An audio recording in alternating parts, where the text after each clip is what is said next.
Gəlin bu gün sizə Exceldə axtarış paneli necə yaradılır, onu öyrədim. İlk öncə cədvəlimin üzərinə gəlib Ctrl+T-yə klikləyirəm və cədvəlimi table formatına çevirirəm. Daha sonra cədvəlimin adını dəyişirəm. Axtarış edəcəyim səhifəyə keçirəm və buradan Developer menüsuna klikləyirəm, Insert-dən Textbox əlavə edirəm.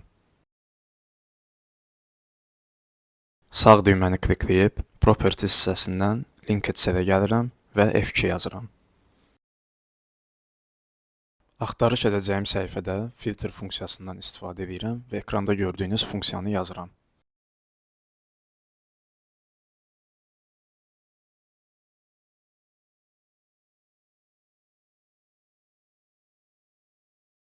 Gördüyünüz kimi axtarış panelim artıq hazırdır və axtardığım nəticəni tapmayanda da tapılmadı yazılır. Dostlar, video faydalı oldusa bəyənməyi və şərh yazmağı unutmayın. Hələlik.